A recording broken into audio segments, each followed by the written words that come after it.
Hey guys, Miss Warren here. Today we're going to be starting a paper cube where we illustrate the elements and principles of design and our interests. So for me, I started out with putting my name at the top, then numbering the sides of the cube so they would correspond to these things here. I thought about my favorite food, a song that gets stuck in my head or my favorite song, my favorite game or sport, a book, a movie, or a show, how I would like to design my name, and how I would like to design a person. So I'm almost done filling this out. So I have texture, color, form, value, and space here. I'm gonna use movement, contrast, repetition and rhythm, proportion, and balance. I think for the person, I'm going to use line.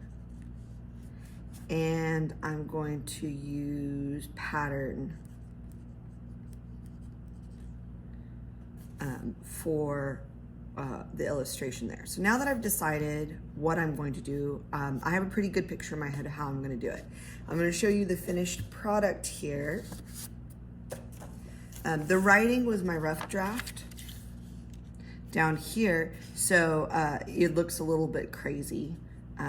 But the drawings are what I wanted at the end. So for proportion, for the book and the movie, and proportion and value, I drew it in black and white to illustrate the value. I used darks, mediums, and lights. I did a mouse and a badger from the story that I'm reading because to show proportion, because the mouse is smaller than the badger. So for food, I drew rice because I like Asian food. And I drew it being thrown to show movement, all the whoosh lines, and I drew the texture of the rice.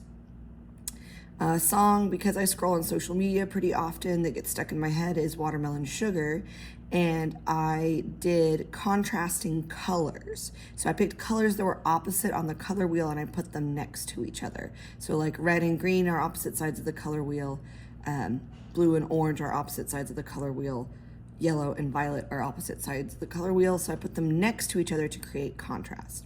The game that I chose is a card game I like to play called Magic the Gathering.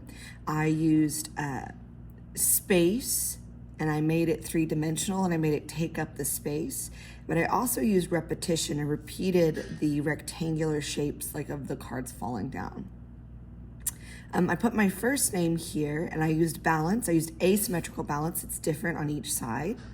I also used form to make the letters three-dimensional.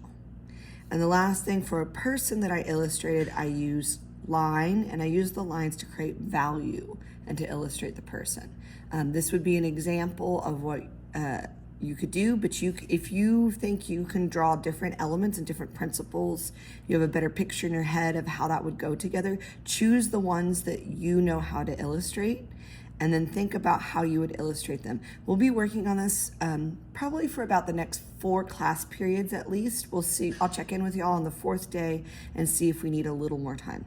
Okay, I'll talk to y'all later, and I look forward to seeing your work.